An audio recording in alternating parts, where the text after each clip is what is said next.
নমস্কাৰ পুনৰবাৰ আপোনালোকক কৃষ্ণ কৃপাময় চেনেলটোলৈ স্বাগতম জনাইছোঁ। ইতিমধ্যে আপোনালোকে শ্ৰীকৃষ্ণ গীতা ভাগৰ ত্ৰয়োদশ অধ্যায় পৰ্যন্ত শ্ৰৱণ কৰিলে। এতিয়া আছে চতুৰ্দশ অধ্যায় গুণত্ৰয় বিভাগ যোগ পদ। কৃষ্ণ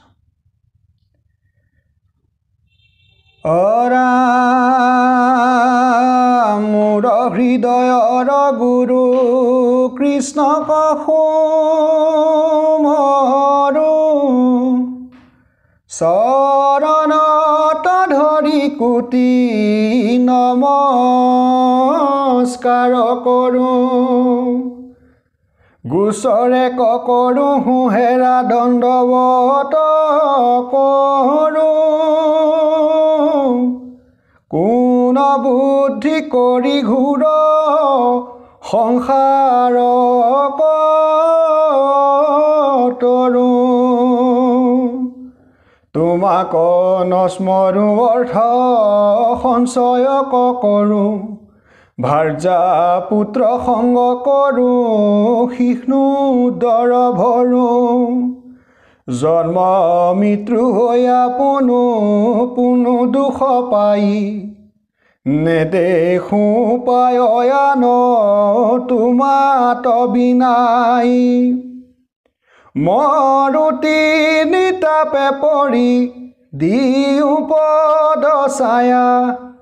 তোমাক এৰিলো দুষ্ট সংসাৰে মজিয়া। এবেনে ৰূপাৱ দেৱ নাথ যদুৰায়।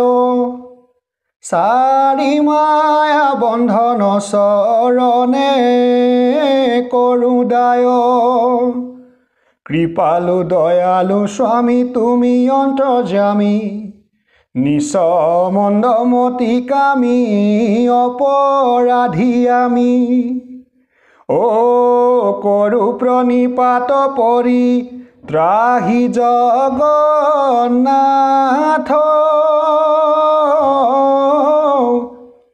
তুমি দাতা ভুক্তা যে ৰক্ষক পৰমাৰ্থ।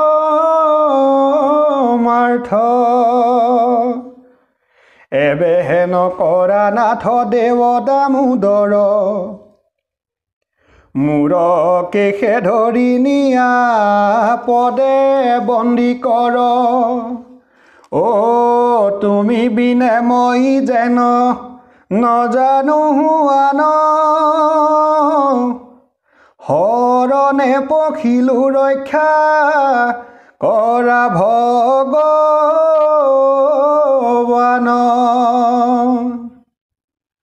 ৰাম কৃষ্ণে বোলে ধনঞ্জয় শুনা মোৰ কথা। চতুৰ্দশে কহিবুহু গুণৰ ব্যৱস্থা।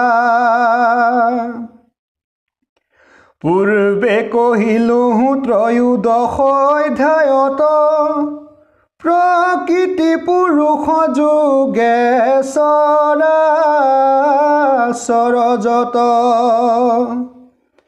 প্ৰকৃতি পুৰুষ দুইজন স্বতন্ত্ৰ। যেন মতে তাৰ হাত এৰাই বহু নৰ। সংসাৰ বিচিত্ৰ হেন হুৱে গুণ বশে।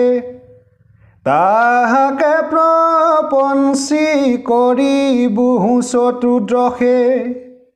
আৰু গুপ্য জ্ঞান কহোঁ পৰময়োত্তম। জ্ঞান তপে কৰ্ম যোগে যাক নোহে সম। বিজ্ঞানক জানি ঋষিগণে পাইলা পাৰ। শুনিও কহোঁ জ্ঞানৰ ৰহস্যৰ সাৰ। যাহাকে জানিলে জন্ম মৃত্যু নাহি আৰ। সদৃশ গতি কপায়া তৰয় সংসাৰ কৃত হুৱে মূৰ স্বৰূপ কপাই প্ৰলয়ৰ দুখে তাক চুয়ো যে নাযায় আন যত লোককে সে মুহূৰ্তে হুৱে লয় কল্পান্তেও ভক্ত সবে মুতে প্ৰৱেশয় অনাদি প্ৰকৃতি তাৰো নাহি পৰিচিন্ন সৃষ্টিৰ কাৰণে তাকো কহে কৰি ভিন্ন পুৰুষ প্ৰকৃতি দুয়ো ঈশ্বৰৰ অধীন যাৱদেকে ঈশ্বৰ প্ৰকৃতি তাৱে ভিন্ন ৰাম প্ৰকৃতিৰ গুণে ব্যাপী আছয় সকলে সি কাৰণে প্ৰকৃতিক মহৎ ব্ৰহ্ম বোলে প্ৰকৃতি বাৰো মাতা উৎপত্তিৰ স্থান মই বীৰ্য দাতা পিতা কৰোঁ গৰ্ভধান পুৰুষ প্ৰকৃতি যেবে সংযোগ হুয় ব্ৰহ্মায়াদি চৰাচৰ সব জনময় যদ্যপি চিদংশে জীৱ শুদ্ধ অধিকাৰ দেহে থাকি তথাপিতো সুখ দুখতাৰ প্ৰকৃতি কাৰণ সন্তে সবে তিনি গুণ গুণে বন্ধ সংসাৰক জানিবাই অৰ্জুন ৰাম প্ৰকৃতি বোলয় যাক শুনা মহামতি গুণ সাম্য ভৈলে তাক বোলয় প্ৰকৃতি যতে কাৰণ তাৰ কাৰণ ঈশ্বৰ এবে শুনি সখী ব্যৱস্থা গুণৰ সবাত প্ৰধান সত্ৰ গুণয়াতিশয় নিৰ্মল স্ফটিক যেন জ্যোতি প্ৰকাশয়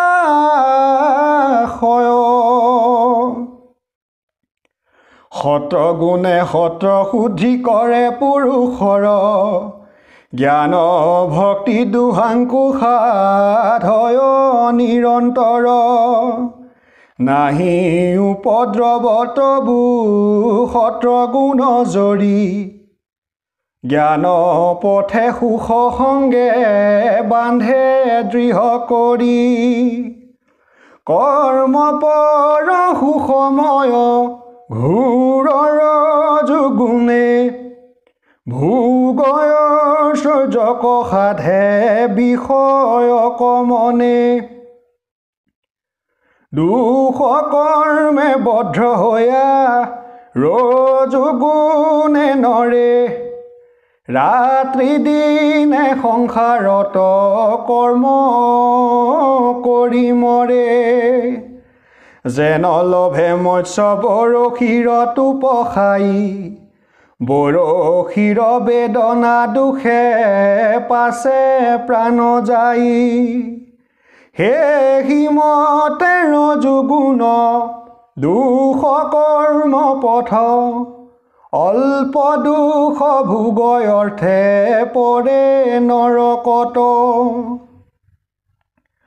তমগুণ গোত্ৰ সখী কেৱল জ্ঞানা মোহয় সংসৰে থাকি দুয়ো চক্ষু কণা নিদ্ৰালস্য প্ৰমাদতে আৰু যে প্ৰশূন্য তাকে দৃঢ় কৰি বান্ধে ঘূৰ তমগুণ ও হিংসা তমু গুণ গোট নৰকৰ দ্বাৰ যেন শিলা তল গইলে নুঠে আৰু বাৰ তিনি গুণ কাৰ্যৰ যেহেন পৰিচ্ছেদ গুণৰ লক্ষণ অনুক্ৰমে শুনা ভেদ ও স্বভাৱতে হুকমোহ আছে পুৰুষৰ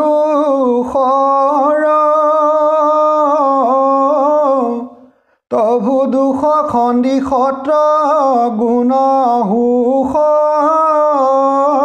কৰ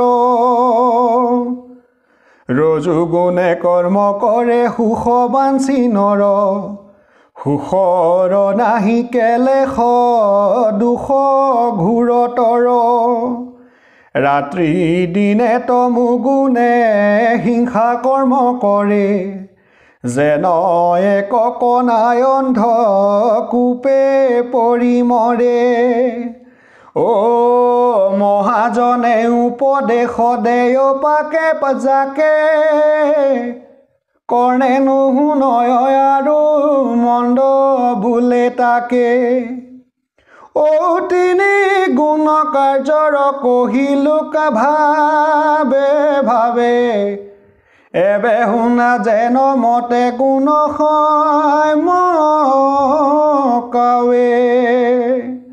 ৰজু তমু গুণ কজে দুইকো কৰি নাশ তেবে সত্ৰ গুণই আশী সুবন্ত প্ৰকাশ যেবে সত্ৰ তমু গুণ কৰি পৰিহাৰ তেবে আশী ৰজু গুণ ব্যক্ত হুৱে তাৰ ও যিবেলাত সত্ৰে ৰজু গুণ কয়াবৰে